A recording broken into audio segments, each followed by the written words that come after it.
watch this on their screen. Asan mo? Nag-press ko. And babaliwa ka. Yes, from the top. Pwede sa simula. Personally, nung una kasi kong sumali ng Samasco, I really didn't know what I was getting into. I only joined the org because it was fake and I love playing. I think I'll describe like this sa mga company members na first-timers na hindi pa nakakasali. Something that is a revolutionary experience. Dumadabong-dong yung floor. Tapos yung collective na madilim. Amoy hairspray, amoy make-up. Tapos pinipilit mong umilit yung katawan mo kasi sasayaw ka. Ganun yung energy pag bubukas na yung cortina. Iba yung kaba. And parang kahit nakailang live aids ka na, nandun pa rin siya eh. Tawanan siya, sayawan. It's writing, it's dancing, it's everything. I think Live AIDS is a protest and it's an advocacy. This is where I built friendships na I think would last for a really long time. Live AIDS and UP Samascom are what made up my college life. Everything that I stand for, I owe from those formative years. So I think it's really a gift that I want everyone else to experience as well. My dad is Elmer Barcelon from batch 96.2. So growing up, I would always hear stories about how he had his fondest memories in the org, like the camaraderie and how he developed his talents and how he expressed his inner self by being a Samascomer. I always wanted that experience and lagi ko sinasabi sa sarili ko, makukuha ko rin to. Alam ko na sa sarili ko na gusto ko talaga yung Live AIDS. Gusto ko maging part ng legacy ng Live AIDS. I joined Samascom looking for a family hearing. When I meet alums, they always bring up Live AIDS. Pangarap ko to, ito yung nilagay ko sa sheet ko na nag-a-apply para ako sa Samasco. Sabi ko, Live AIDS. Gusto ko pang matutunan kung paano natin mapupush yung creativity sa modernong panahon. Dahil mas challenging magpatawa. Pumasok ako ng UP Samascom because of Live AIDS 33. When you watch Live AIDS, you kind of find some kind of sense of solidarity that everyone here is experiencing the same kind of political problems and society's issues, and we're all able to relate to it. Kailangan na magka-Live AIDS this year. Need. It's a need. The most challenging part of mounting Live AIDS is reigniting the spark after a 5-year break. It takes a dream and relentless effort to get all of the Samascomers together. Very timely na mag-come back ang Live AIDS. From the name itself of the theme, which is hysterical revisionism, to poke fun doon sa pag-rewrite, pagsusulat muli ng ating kasaysayan. It is a comedy show, pero it is also a social commentary. Sige, tawanan nyo yung jokes namin, pero may sinasabi kaming message. The joke is just a vessel. The punchlines are just vessels. Lalo na sa panahon ngayon, na napakaraming pinagdaraanan ng lipunan namin. Live AIDS is the medium that we have to show our care and our compassion for the country. And ngayon, I'm helping mount the comeback show. It all feels so surreal and so speechless na naging part na ako ng legacy ng Samasco. Working both on the production and creative side is actually challenging, pero fulfilling. Pareho ko sa passion. Gusto kong ginagawa yung work sa sales. At the same time, gusto ko rin sumasayaw. To be completely honest, yes, you're overwhelmed and medyo nahirap talaga i-manage. Pero kasi, if it's really your passion, kapag masaya ka sa ginagawa mo, it doesn't feel like work anymore and you're enjoying, you're learning, you're growing. We have something to say. We were given the stage to say that. It's as if saying, we're asking people to come watch me, see what I have to show you, hear what I have to say, and ultimately that gets the message across. Babalik ka talaga sa sarili mong experience with Live AIDS. May relationship yung performer sa yung audience kapag live viewing. May pinapakita tayo sa kanila, may sinasabi tayo, nararamdaman natin yung feedback. Tapos umiikot lang yung energy hanggang sa magbawa na tayo.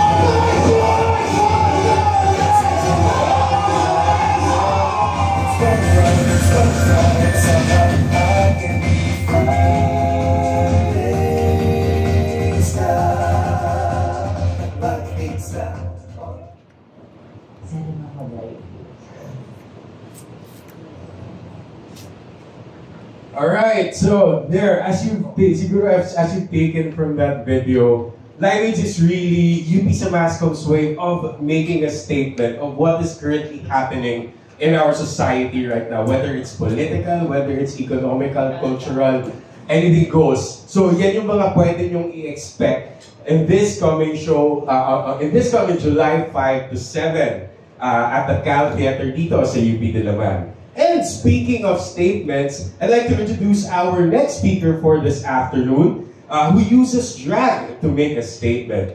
She's also the runner-up in Drag Den Season 2. I'm sure you've already seen her perform before. Ladies and gentlemen, let us all welcome from UP Samascom Batch 2K17.2, Mrs. Tan.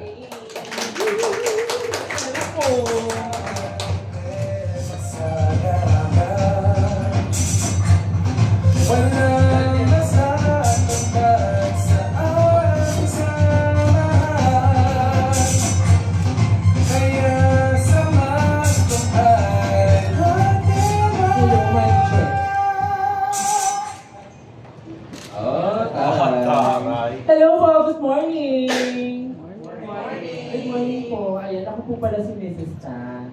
Cute lang, gangster lang, char. Ganun! Tapos, actually, dito ako nag-start mag-drag talaga sa UP Samascom. Mark Batista pa yung una kong pangalan. Understudy pa lang ako yun. Nang ilaga ako doon. Tapos, sino mag-aakala, diba? Gaganda din pala ako ng prayers. Ganun. Yeah, thank you so much, Mrs. Tan. And so yeah, we'll be hearing more from her in a bit. And speaking of thank you, first before we proceed, we'd like to thank the sponsors who made our show this year possible. So again, thank you to our sponsors. Live Aid's Hysterical Revisionism is co-presented by the GMA. We have some of the members of the GMA here. Thank you so much. In cooperation with Music Works, Pure Foods Tender Juicy, Star Nutri Meats, M&P Creatives, Loyola Cosmetics, L'Oreal Philippines. Also brought to you by Mr. DIY, Lucky Me, Mi Goreng, Mi Soy Sweet Anghang, Century Pacific Foods Incorporated, and special thanks to Zenzest, Mibo, Wicked Printing House, Skechers USA Philippines Incorporated, Philippine Airlines, Simplify, and Manila Water Company Incorporated. And special thanks for helping us mount this press conference, our official media partner for Larkin Asset PR Consultants. Thank you so much, Larkin Asset team, for making this possible. All right, now we'll move on to our next speaker. This one, kilala nyo na to. You've seen her on TV, you've seen her around. She is the first transgender woman Best Supporting Actress of the Metro Manila Film Festival, the first trans woman news anchor of the Philippines, the VP Choice Awards 2024 News Anchor of the Year, a TV host, endorser, LGBT rights advocate. She is also a magna cum laude graduate from the UP College of Mass Communication, a writer and performer of past Live Aids shows. Ladies and gentlemen, from UP Samascom Batch 2K6.2, the one-woman wonder, Caleb Karen.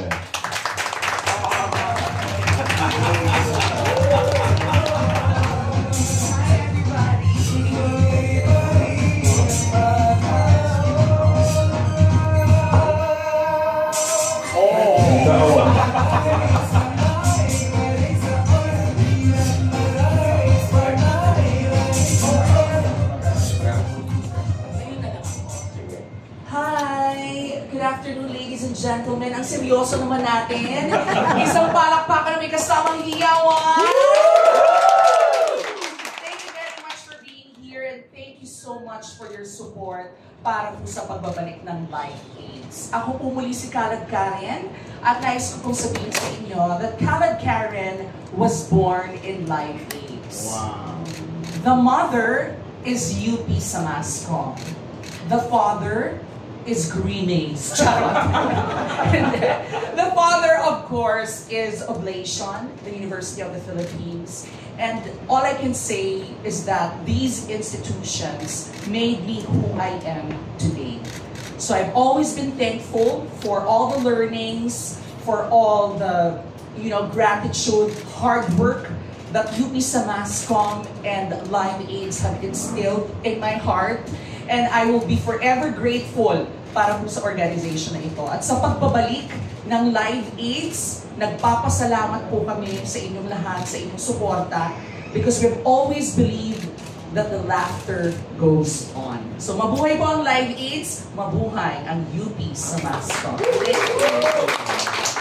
Maraming salamat Karen. Diyos ko, tagal-tagal na nagpa-perform yan sa Live AIDS. I think ang first mo is Live AIDS 23, tama? Live AIDS 23, kaya tama na. Oh.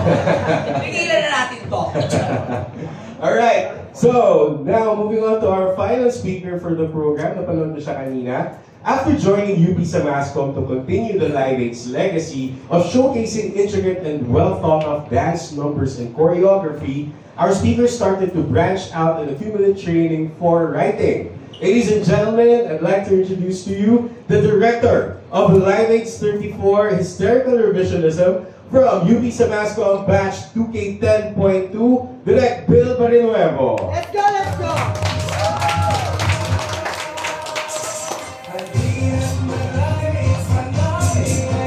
Hi everyone, I hope everyone is as excited as we are for the show. We really want to bring back the tradition of Live AIDS, ang istoryang dinevelop ng Samascom.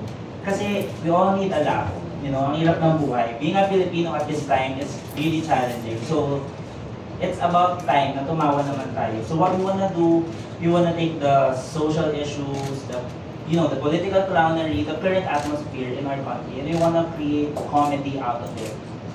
So the title of the show is Live AIDS Hysterical Revisionism. Kasi muna ako habang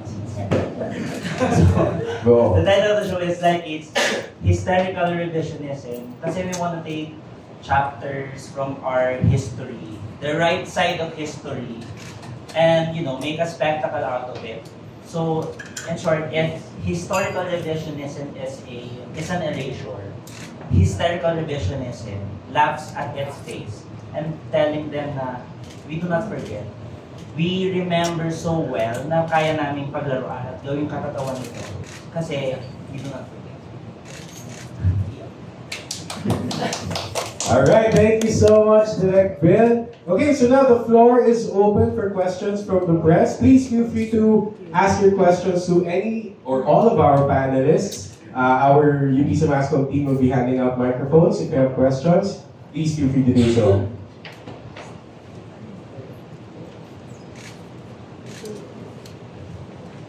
Sige, siguro while you guys are thinking of questions that you can ask our panelists, I'll start with the first one. This one is for Direct Bill. Since 5 years na wala ang Live AIDS, and we're tagging this show as the comeback of the year, especially for UP Samascom. What is something different the audiences can look forward to in the comeback of Live AIDS on stage this July 5 to 7? Something different would be, syempre, since 33 shows na yung meron before, since it's such a long tradition, sa 34th year, lagi namang may challenge of how are we gonna take the formula, the tradition, and reinvent it. So, yun yung abangan natin lahat. Like, how is Samascom going to present a new kind of comedy? So, yun naman yung challenge every year. And I would like to say na parang, I'm confident in saying na every year we prove time and time again na we can bring something new. And also new performers. Kasi, lumalaki na lumalaki. Every year may na-introduce na new performers. And siguro, another new thing that we have for this year, this is the first time that Live AIDS will be that Live AIDS will be staged in the Cal Theater. Kasi for the longest time, historically speaking, Live AIDS has always been staged in the UP College of Music Abelardo Hall. However, ongoing kasi construction ngayon ng Abelardo Auditorium, so we had to find a new, kumbaga, home, whether it's temporary or baka permanent na, we'll see, for Live AIDS this year, and that, yun nga, is the Cal Theater. Dito pa rin sa UP Diliman, along A. Rosas, if you've been there. It's a newly built theater ata, so this will be entirely new for the organization and for the show as well. Alright, we have questions pa from the press? Sige. Yes, sir.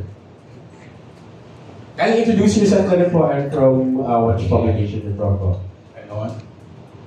Hello. Yeah.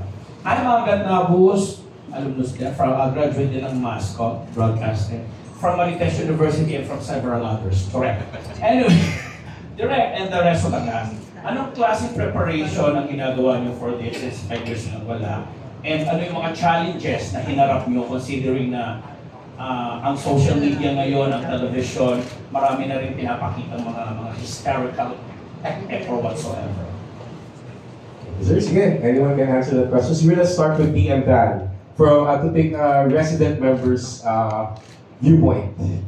So, for me, speaking as a resident, I think one of the challenges we encountered is having to make this dream become a reality. Given that I applied to the org and Live AIDS was still on hiatus, and it's been 5 years since.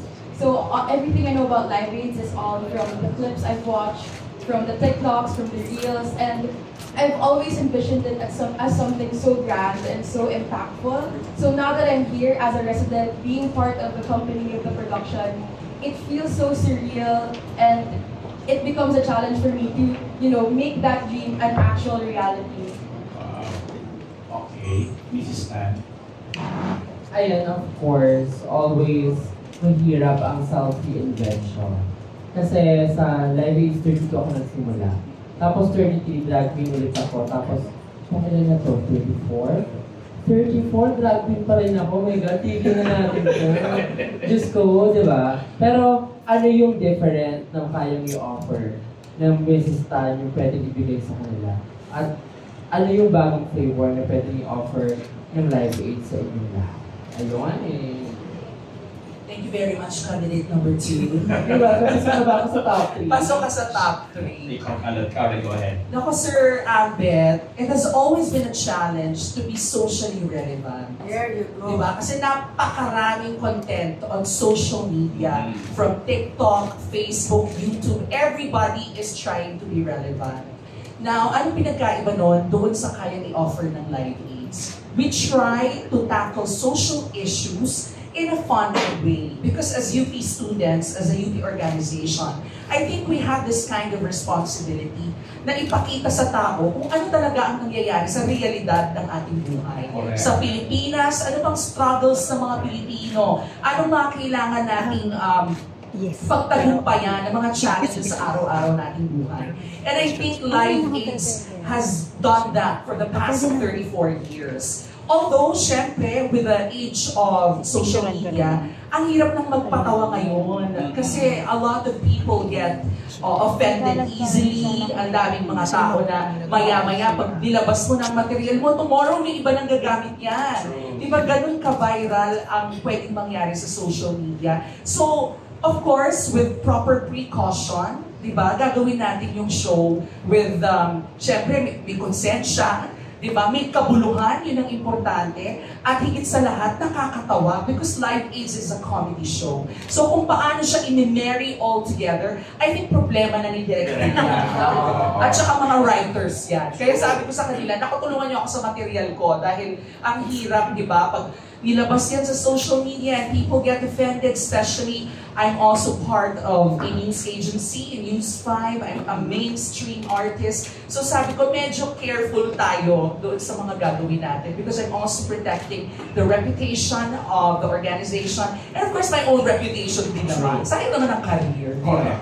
Bago sumagot si Direk, may follow-up question ako, Karen. Yes. Since sabi niya nga, with all due respect kayo sa dalawang Mrs. Tan and Danielle, no?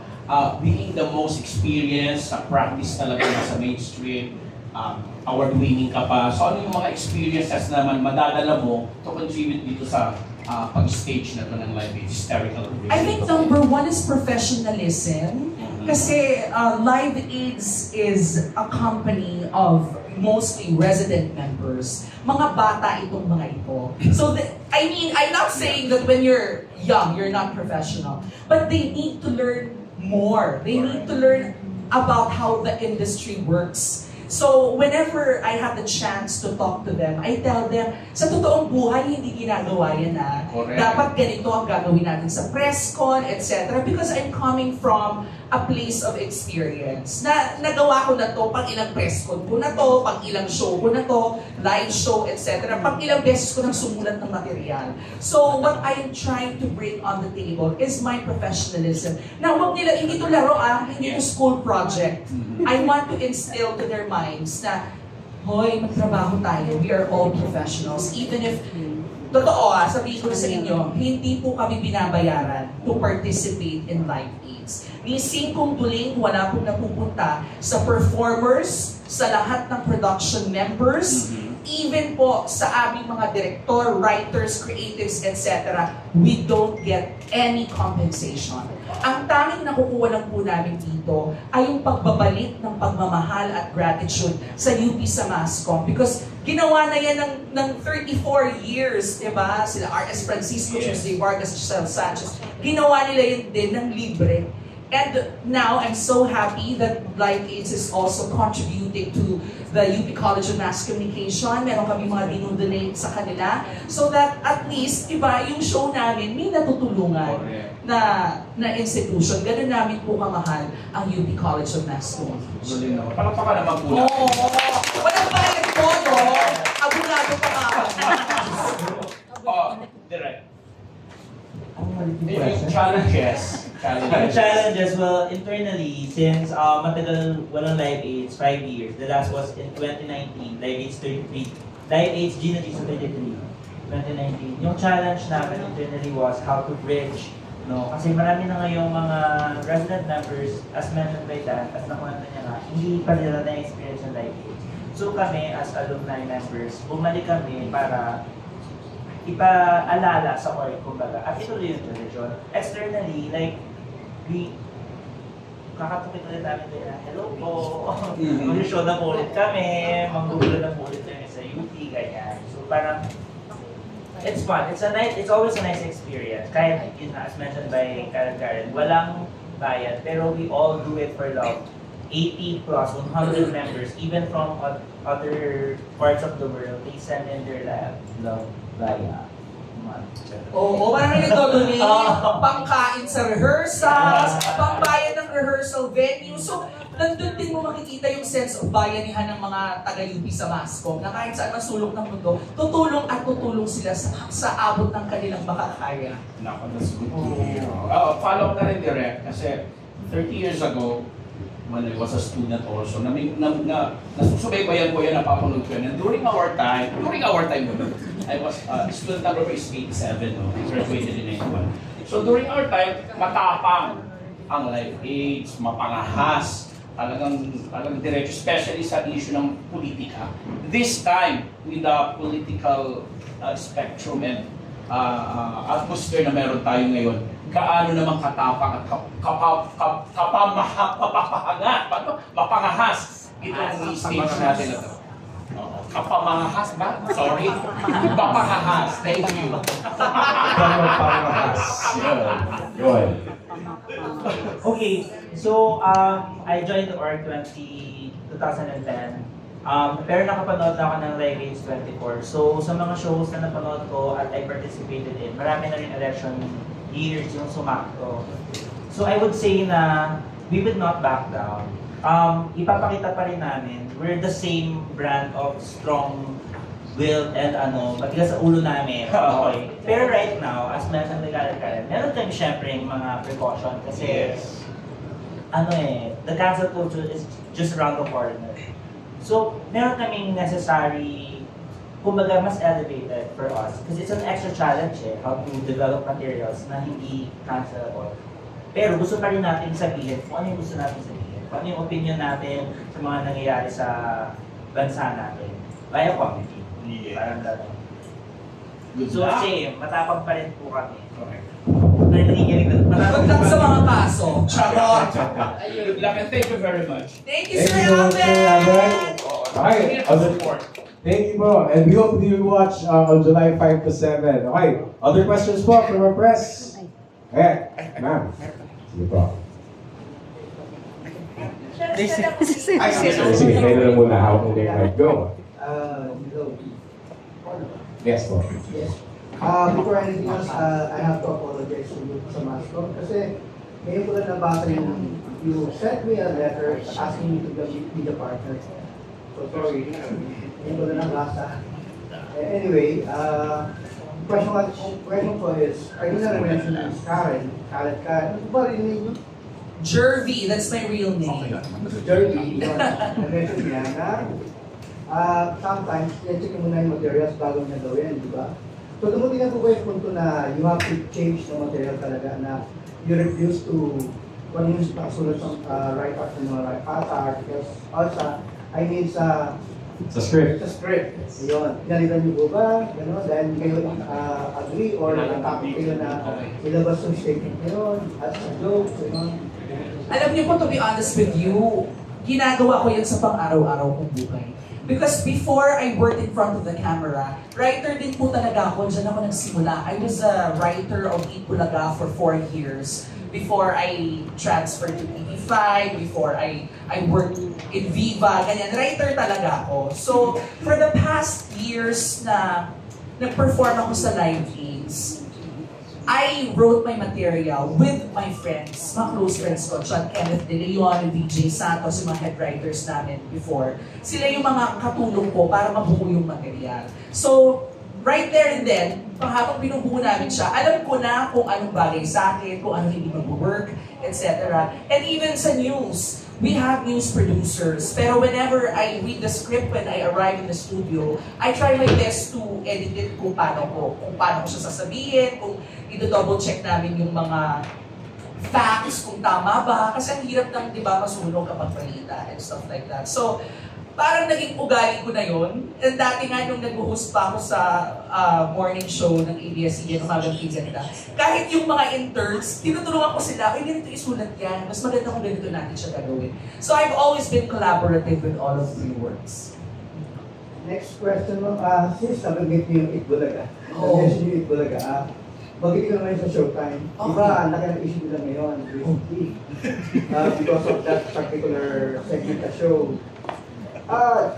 Kayo po ba palagay, ano ba yung point nito, ano yung stand nyo sa yung kind of comedy na ginagawa na yung one of the main roles, yung parang ang term nila is pang insulto, parang comedy bar type of jokes.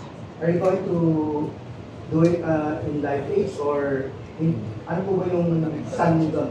Okay lang po ba sa inyo yung klaseng comedy or yung Ang hirap naman ng tanong mo, parang ayoko sagutin.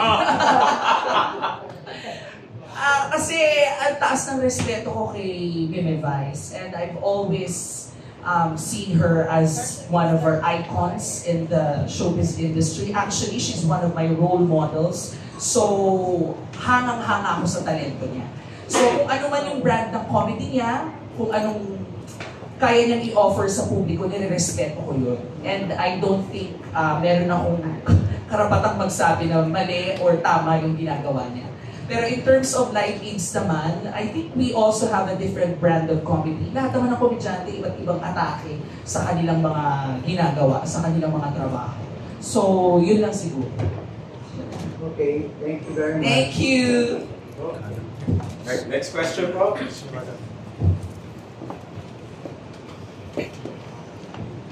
Hi. Good afternoon po. I'm Claire Santiago. Upcut passer po ako pero hindi ako natuloy dito sa Diliman. One of my greatest thought. Ang tanong ko po is for Direk. Direk, sa palagay mo, paano makaka-relate ang makabagong henerasyon ng mga kabataan sa theme ng taong ito, which is hysterical revisionism? And sa palagay nyo, ano yung mapupukaw ng show na to pagdating sa mga damdamin ng mga kababayan natin sa panahon to? So, ang beauty naman ng UP sa mascot, since it's an org inside UP, no? Parang when we come back, nami-meet namin yung mga bata. So, in effect, yung mga gumagraduate, hindi sila totally na asset sa court kasi everyone comes back. So palaki lang na palaki yung family. And every year, parang ano siya, na-update kami. Ang nakukuha ng mga estudyante, it's like a step up kasi parang natututunan sila sa mga gagawin talaga nila after college. So parang, diba, parang internship, kumbaga. In return, kami namang mga older na alumni, na-update kami sa linggo, kung paano mag-isip yung mga bata. So I feel, siguro it keeps us young. Pero yun, parang ganun yung effect niya pag nakasalamuha namin sila. So, ang beauty pa niyan, maraming mga bata yung kasama sa writing ng material. So parang in a way, it's a marriage of different generations ng comedy. So parang we all, in that way, na-answer namin, since meron kaming mga bata na sounding board na okay, this works kasi natatawa sila. Natatawa tayo lahat. This works. This material works. So, ang ganda. Kasi parang everyone, it's a win-win for everyone. Question naman po kay Miss Karen. Miss Karen, nabanggit mo na ang matagal na kayo dito sa Live AIDS. So, ngayong taong ito, gaano kalaki yung magiging role mo? Hindi ko ba nga alam eh. Inaayos pa namin, inaayos pa. Pero surprise. I've been in contact with the creatives. So, nag-usap kami kung anong gusto kong material, kung anong gusto kong gawin for the show. And I really hope magawa ko yung lahat ng shows kasi ang dami kong kailangan gawin. Punong-puno yung schedule namin, especially for this month, it's the Pride Month. So, ang daming mga nakalinyang trabaho, guestings, speakership, and etc. So, I hope I can participate again in Live AIDS. I would love to.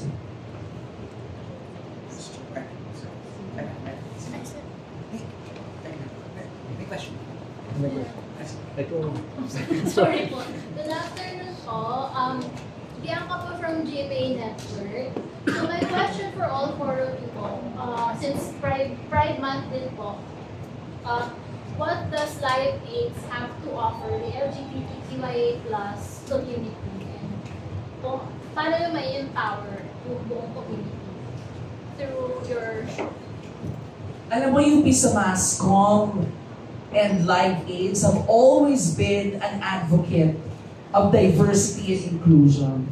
Lahat ng members namin can become who they want to be. Wala kaming judgment whatsoever. At ang nakakatuwa, ang UP sa MASCOM, lahat siguro ng letters sa LGBTQIA++ na yan ay meron kami.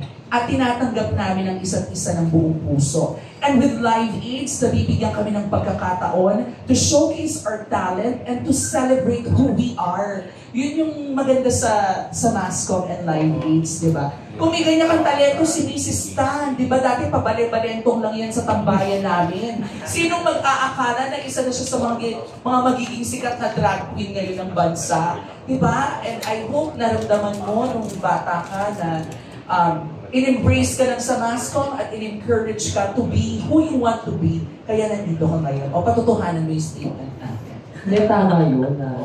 Kasi ano talaga, imagine mo, nagsimula nga ako as understudy. Tapos ngayon, sino mag-aakala? Nag-dive din ako. Tapos, sa Kisipay lang kapag-perform ka. Kasama yung other big stars.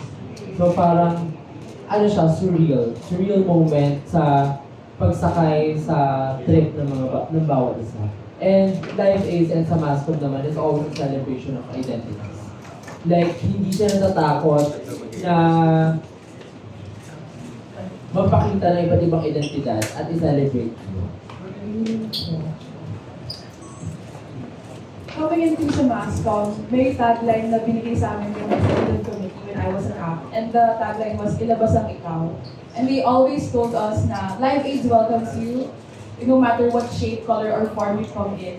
I-embrace ka nila. And totoo yun, kasi based on my experiences sa lahat ng mga mini productions namin, when we produce videos, when we have our small performances, talagang pinupush lang sa MASCOM, ilabas yung best sa amin. And I think that culture in the org embraces diversity talaga, yung pagkakaiba namin ng personalities, ng attitudes, tsaka ng identities. Talagang nagkakaroon ng way for everyone to merge into one family, into one org na parang kahit anong gawin ko, kahit parang hindi pa ako ganun ka-confident, they will embrace me and nurture me and help me grow to be comfortable in who I am and what I am. And I think that's how sa Mascom really celebrates yung identities natin as a community. So, very welcoming and accepting yung org. So, alam ko na feel ng lahat yan. So, kasi kailangan yung ganong level of comfort para we spend a lot of time with each other preparing for the show. Late nights yan. So, we have to be on that level of comfort with each other to be able to develop a great material. So, walang room in the org for depending on everyone is accepting of each other. At saka so, parang it's so normalized in the org na ang dami namin, tapos iba-iba kami. It's parang, it's a normal day with different kind of people. Sobrang diverse no org. And ang ganda rin kasi we are able to hear different people's and understand each other. Kasi sobrang close. So it's our identity. Our identity. Alright, thank you, panelists. Okay, next question po. Magandang hapon po. Si Benito mula sa UP Diliman Information Office. Zorn graduate din sa Mascom. Iba yung student number, na-delay. So, ang tanong lang po, curious lang, yung sa paano nagkaroon ng hiatus, ibig sabihin, ano yung naging dahilan, bakit hindi nagkaroon? Tapos, ano yung naging dahilan ngayon? Kumbaga, parang na-realize nyo na kaya nyo nang lagpasan yung challenge na yun o yung challenges na yun. Salamat po. I think si Direk Bill will be the perfect person to answer that question. Well, syempre, because of the pandemic that hit the whole world, hindi namin nasundan since 2019 yung last eh. Kung wala na ang pandemic, hindi kami 2020, literally, yeah. Pero because of, for the sake of everyone, stop muna, diba? Pero, it may have taken a long time for us to return. Kasi, but this time, na-feel namin na kailangan natin magsalita kasi ang dami nangyayari sa bansa natin. We need to speak up. We need to let our voices be heard. Especially yung mga bata natin organates. We want to send out a message na we're aware. Ito yung mga nangyayari sa bansa. Aware kami. In fact, sobrang aware namin. Gagawa namin ng katatawanan. Kasi we want to shine a spotlight on these issues. Ito yung gusto namin pag-usapan ng lahat. Matanda, bata. Kasi relevant to us, to everyone, to our everyday lives. So, kailangan na namin bumalik. Kailangan na namin magpatawa. Kailangan na namin manggulo ng mga theater. Halugugin naman. Guluhin natin ang cow theater. So, sana makikita tayo doon. Answer? Okay. Questions po po? And Matt, sige po. Hello po, good day. Ms. Mars po from State PH. I remember the last time, 2018. 1990. Courtesy of Ms. Desiree in her PRP. The first time I watched Live AIDS. We met Tita Karen 2018 also. Wow. For the first time. During the press conference. May glow up ba? 6 years, di ba? Dami nung Oo, syempre. Glow up naman tayo. Thank you, Ms. Tessa and the team. I'm curious lang po, no? This is for everybody. Ano po sa tingin niyo yung pwede niyo maitulong sa mga upcoming talents and, mga rookies and neophytes sa Mascom who also wants to penetrate and break into the media where you are right now? Since you are, very seasoned people already, paano niyo po sila magagabayan o matutulungan na, sige, kaya mo, balang araw magiging, one of us kami. Pang Miss Universe yung tanong. Pero pang Miss Universe yung sagot ko. I think we should always lead by example.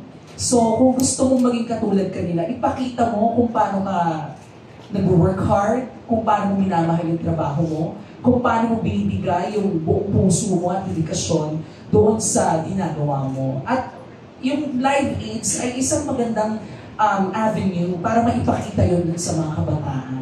And pag natutunan nila yun sa'yo, na grabe, alam mo si Scarlett Karen, ganito yan mag-rehearse or ganito siya magsulat ng material niya or whatever. Of course, sila, you will give them inspiration to be the same. And if you want to achieve what these people have achieved, syempre ikaw rin, gagawin mo yun. Ang hirap kasi yung para magdidikta ka eh. Oy, ikaw, ganito ka dapat or whatever. So I've always believed na dapat, if you want other people to follow your footsteps, you have to lead by example. Diba? Okay ka ba doon? Yes po. Can I add dun also? From what I'm experiencing right now as a resident, I can definitely say that Live Aid is a collaborative show talaga of alumni, of residents, and we even have this thing we call mentorship where the alumni teach us and we learn so much from them, from the production side on how to do marketing, how to do sales and production, to the creative side, learning how to write the material, learning how to execute on stage. So definitely, I agree with Ms. Karen that we lead by example and we follow closely, very closely, kasi very tightly nila tinitingnan yung bawat movement namin. And definitely, sa span of time that we've been working on Live Aid Historical Revisionism, we've learned so much already. And I can tell na talagang they are showing us the way to be the media leaders that we want us to be, as professional as they want us to be. Follow-up lang po. Pero sa tingin niyo, kayo lang yung gumagawa nito in the many campuses that we have. Wala bang ibang mga universities na meron ding somehow na ganito rin thematic presentation? Like LaSalle or Pinay or from the provinces? Feeling ko meron. Hindi na siguro kasi popular. At hindi sila Hindi na galing sa akin yan. Pero maraming gumagawa ng mga comedy show, of course, sa mga political satire, etc. I'm not sure lang. I'm sure meron, no? Meron mga ibang universidad at mga pamantasan. Yeah, meron. Pero siguro kami ang makakakuha ng claim the longest running kasi nga we've been doing this for the past 34 installments. It started in 1980. In the mid-1980s pa. And then it's 2024 na and it's still going on. So, if anything, yun yung makiklaim namin. We're the longest running. For sure, may iba pa dyan na gumagawa ng something similar. But yeah, as the longest running comedy musical variety show in the country, that's what Live Aid is. And we plan on continuing that. Thank you po and congrats. Thank you po. Alright, sige po, questions po from the press. Follow-up lang ako. Sige sir. Bukod sa kanila, may mga special guest ba or mga alumni na member ng Samasco na inaasahan namin makita? Secret!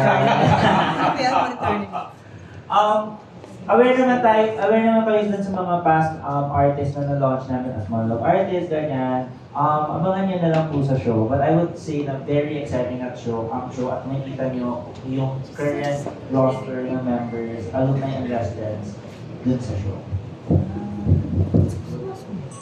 Sir?